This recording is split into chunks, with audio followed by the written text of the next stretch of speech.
Now, I come across this article, right, and it's someone saying that Arcane was a massive financial miss. It cost around 250 million for both seasons, right? But a lot of that's actually marketing. A lot of it is marketing, and that is kind of the big cost that comes out of it. But I think it was like $8 million per episode, which is nuts. But if you've seen Arcane, you know that it was money well spent. I mean, in the current day and age of things, like having something like that's worth that much actually be good is fucking rare, because a lot of the money just goes down the drain into politics, into gender fluid shit and all this crap. I mean, normally it's just so shit, like Star Wars Acolyte. It's all about gender, it's all about racism and all this crap. I mean, big budget movies, shows tend to flop because the money is not well spent. And with Arcane, it was immaculately spent. It was done, every single cent was used well. And this is a show that has, a lot of different stuff in it. Like, you've got the main leads are female characters, and it's not about them being females, but them being fucking amazing characters. Hell, two of the main characters are actually gay, and like it doesn't even matter at all in this entire show that these chicks are chicks and that they like girls. It doesn't matter at all. These guys made a fucking amazing story, and they spent every single dollar that they needed to make this work, and it was like. Man, I'm a grown-ass man, and this show, like, fucked with me. It really did. I mean, I was living a happy life. This show took my peace. It really did.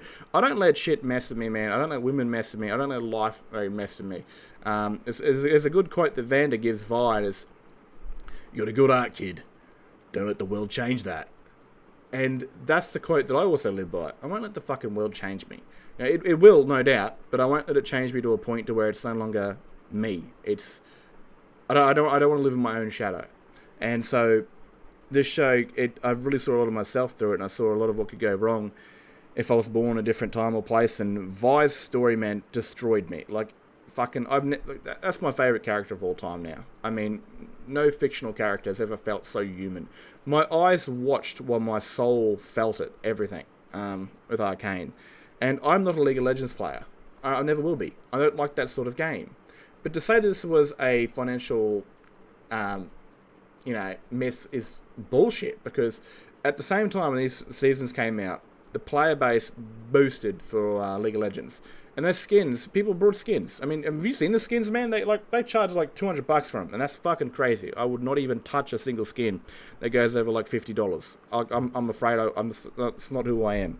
But it earned money back. And the thing is that they can start getting into movies of spin-offs, right? And all other sort of things, champions, different places.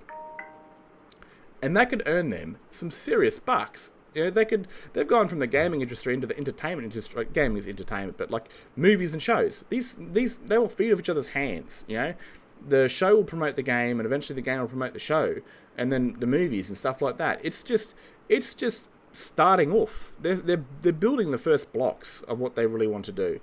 I mean, if this was a financial mess, there's no way in hell that even before Arcane Season 2 came out, that Christian would be working years in advance on the next series. He announced that, I think it was like probably around September or so, that they had already been a year in advance to creating the next show they're doing, that bridges off from Arcane.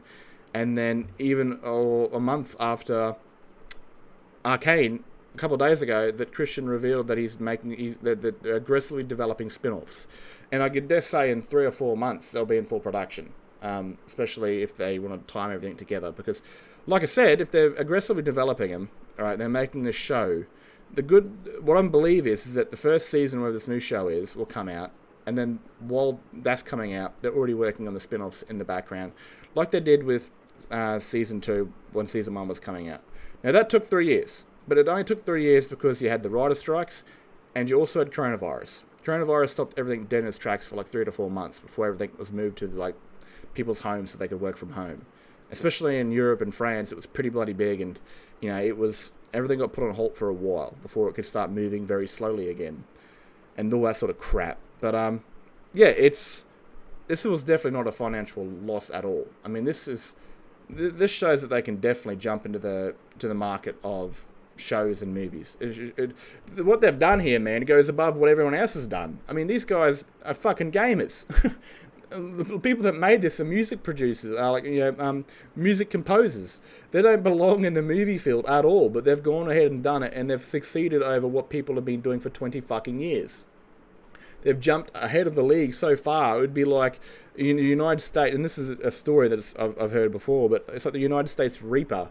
Was it? No, Raptor. The stealth jets coming up behind an old Iranian Phantom, which was an American fighter in Vietnam's time. You know, like they've just jumped years ahead of what the current animation studios are doing.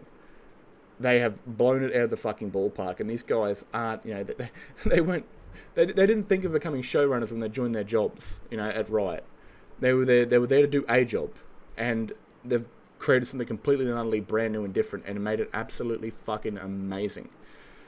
Right, and that's what I mean. I mean, it's what they've done is nuts, proper and absolute nuts. It's so surprising. So again, Arcane comes out, it fuels the game, people buy skins. Not everyone's going to stay, obviously. It's just going to be people that get interested in the story and they want to learn more about the characters. They play the game, they get their shit turned inside out, no spit included, and they stop playing the game. And some will stick around though, but 150 million players is a lot of people, and a lot of these guys are buying skins. So it's definitely still working out for them. And it is a big risk, of course, because when you make this series, they've got to spend a shit ton of money on it. Not just that, though, but when you put it on Netflix, you're not getting anything really back from it. You know, like I said, it's there to promote the game at the current time. But what the actual co-founder, what he's wrote down here, if I can find it, people who look at the world through a short-term, transactional, cynical lens really struggle to understand Riot's. Merlin said that it has been true with various people trying to claim that high-quality free games won't work, that esports will never work, that our music was insane, and saying that Arcane wasn't awesome and not worth it. These people think we make things like Arcane to sell skins, when in reality we sell skins to make things like Arcane. Now, this could just be bullshit, but again, both of them work. Both of them work. They feed off each other's hands. They make Arcane, people go in, they buy skins, and they make money. They use that money to progress their shows and stuff like that. Both these things work out, right? The game promotes the game promotes Riot, and Riot can get bigger and bigger and bigger and make more shows, make more movies. That's a good thing. That's a friggin' good thing. At the end of the day, these guys actually want to... Like, I've seen job listings on their page at Riot to actually... They want to... They're doing live action stuff, so they could be doing movies set in like background to tell more of the background stories, like the Rune Wars. Like you could literally, like, no one really knows what the Rune Wars is. I've only seen, you know, League of Legends players talk about it, where it's like a massive magical war where shit went really bad and this sort of stuff. And they could be doing live action movies. They obviously, no doubt, are doing live action stuff in the background. So I'm thinking these could be like backstories and building the world of Runeterra, of the Rune Wars and other stuff. Like there's this big ass undead dude that led Noxus in the past that's kept inside of a citadel, and he wants to get out and rule again.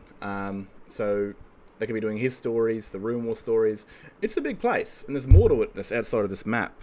But at the same time, it could be one of those things where Riot wants to expand outside of this gaming field, or this free sort of gaming, the free gaming. You know, this sort of buy transaction sort of stuff. They might want to become like a proper entertainment studio where they make movies, they make shows, they make single player games, they're making an MMO.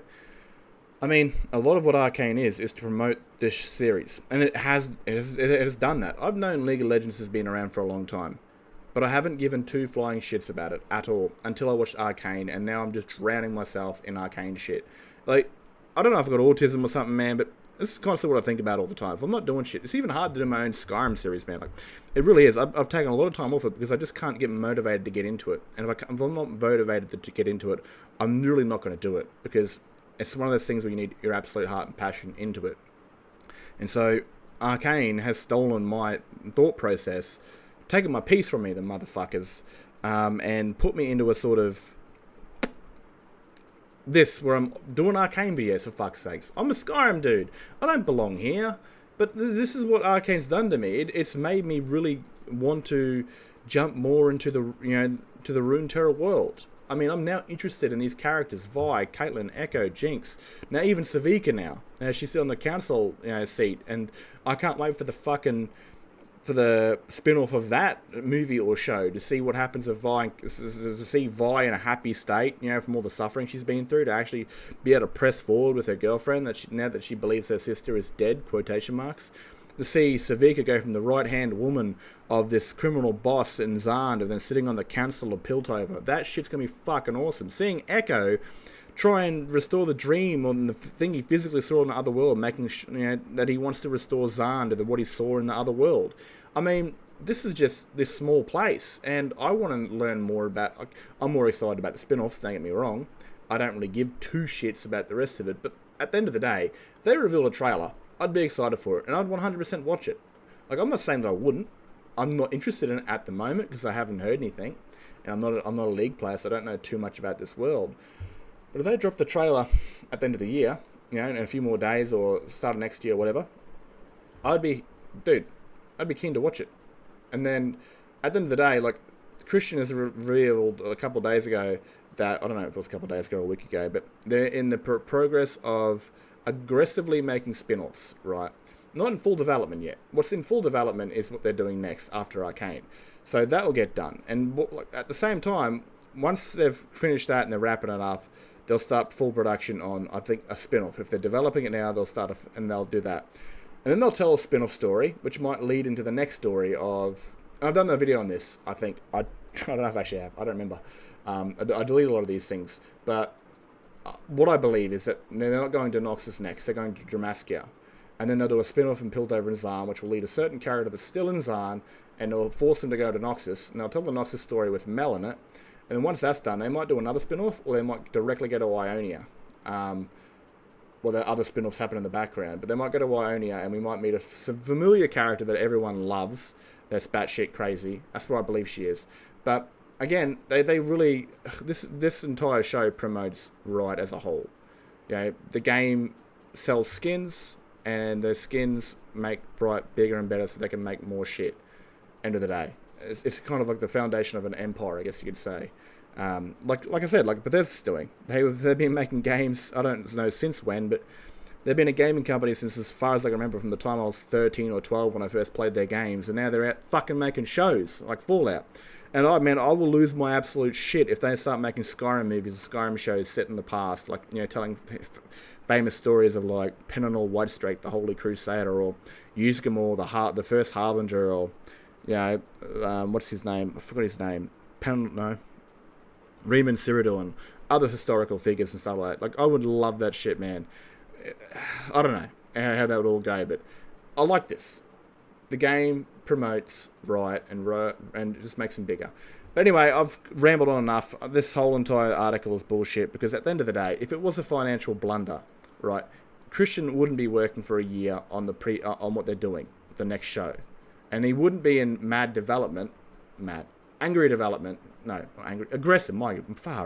aggressive development of spin-off shows. Wouldn't even be considered, man. I mean, end of the day, it just makes no sense. They got 5 shows for their budget. They've done 2. They're working on the 3rd. And then if they're already aggressively making... if they're already working on the foundations of a spin-off, then you can bet your ass that it was an absolute success. Anyway, that's just my ranting done for the day. Arcane was an absolute success. It didn't just promote the game, but it brought in an entirely bunch of new fans that have never played the game, heard of it, or will never play it, and I'm one of them. So it's definitely done its job. It's blown Runeterra out of the water park, and now you've got people interested in it that don't even give 2 shits of the game. Oh, anyway, I'm out of here. I'll catch you guys later, and I'll see you guys in the next video.